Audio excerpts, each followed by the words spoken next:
Bismillahirrahmanirrahim. Assalamualaikum warahmatullahi wabarakatuh. Alhamdulillahirabbil alamin. Wabihi nasta'inu ala umuri dunya waddin.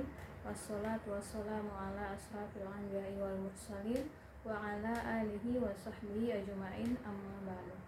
Rabbi israh li sadri wa yassir li amri wa hlul 'uqdatam min lisani yafqahu qawli. Rabbi zidni ilma warzuqni fahma. Perkenalkan, saya Intan Prawisti, mahasiswa Sekolah Tinggi Agama Islam Ibnu Sina Batam, Prodi Pendidikan Agama Islam semester 6. Video ini dibuat untuk memenuhi tugas mata kuliah Sejarah Pemikiran Pendidikan Islam Modern yang diampu oleh Bapak Dr. Abdul Halim, MPD. Baik, di sini saya akan menjelaskan bagaimana konsep pendidikan Islam menurut Muhammad Abduh serta pembaharuannya.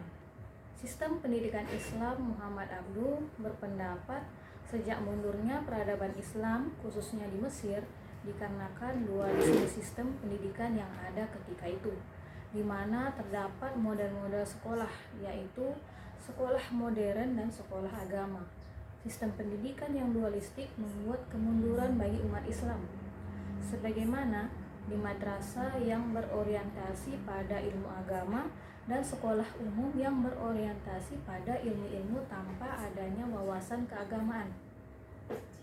Muhammad Abduh melakukan pembaruan, yaitu dengan menata kembali sistem pendidikan di Al-Azhar dengan memasukkan kurikulum Al-Azhar seperti geografi, aljabar, dan ilmu penukuran. Pembaruan lain yang dilakukan Muhammad Abduh demi kemajuan umat Islam khususnya di Al-Azhar Mesir ketika itu antara lain menaikkan gaji pendidik yang miskin, membangun asrama bagi para peserta didik atau mahasiswa dan pendidik, kemudian mengadakan lembaga administrasi, memilih sekretaris untuk para guru besar di Al-Azhar, melakukan perbaikan maktabah atau perpustakaan yang tidak layak, menambahkan pelajaran umum dalam sekolah agama, pengetahuan libur, hari libur harus lebih sedikit dari waktu pembelajaran. Kemudian tujuan pendidikan, Muhammad Abduh merumuskan tujuan pendidikan harus mencakup aspek kognitif dan spiritual.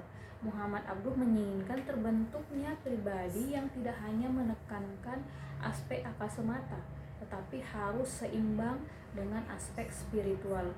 Yang pertama, mubtadiin atau pendidikan pada tingkat dasar. Adapun tujuan institusional pendidikan tingkat dasar adalah penanaman dasar-dasar keagamaan sebagai bekal mereka nantinya memberantas buta huruf agar peserta didik bisa membaca dan berkomunikasi dengan baik. Yang kedua yaitu takobat usul atau pendidikan pada tingkat menengah. Tujuan dari pendidikan ini adalah agar peserta didik mampu bekerja di berbagai bidang, baik menjadi pegawai maupun menjadi seorang militer. Kemudian yang ketiga ada tabaqat ulia atau pendidikan tingkat tinggi yang bertujuan untuk memproduksi seorang pendidik yang profesional serta dapat menjadi seorang pemimpin yang hebat. Kemudian kurikulum pendidikan Islam, yaitu yang pertama kurikulum pendidikan dasar Muhammad Abduh itu berpendapat inti pembentukan rohani adalah dengan pendidikan agama, maka pendidikan agama haruslah diberikan sejak dini. Kemudian yang kedua sekolah menengah dan kejuruan.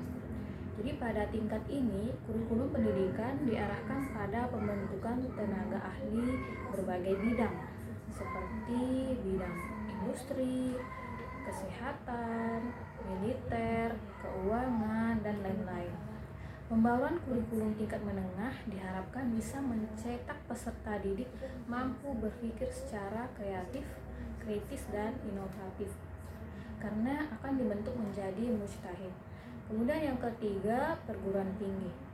Nah, di perguruan tinggi ini Muhammad Abduh mulai memberikan ilmu-ilmu pengetahuan modern, yaitu seperti filsafat dan mantik, dan memasukkannya pada kurikulum pendidikan di Al-Azhar, Mesir.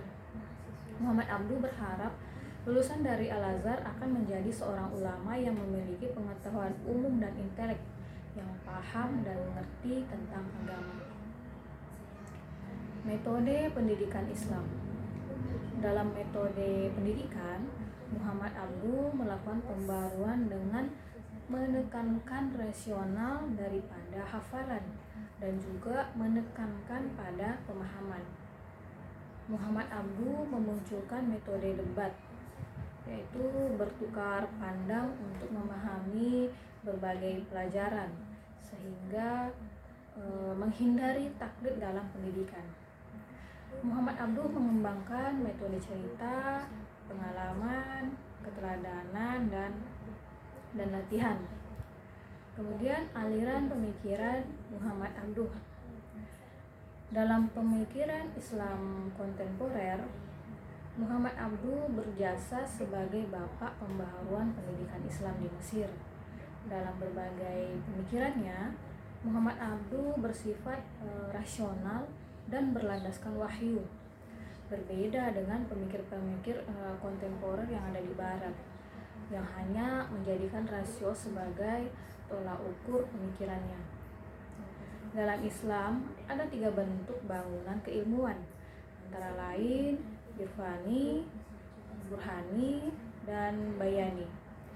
Muhammad Abduh tergolong dalam keilmuan Islam, yaitu burhani, yang merupakan bangunan keilmuan Islam dengan bersumber kepada realitas alam, sosial, keagamaan, serta kemanusiaan. Baiklah, itu saja yang dapat saya sampaikan. Kurang lebihnya saya mohon maaf. Semoga video kali ini bermanfaat bagi saya dan kita semua.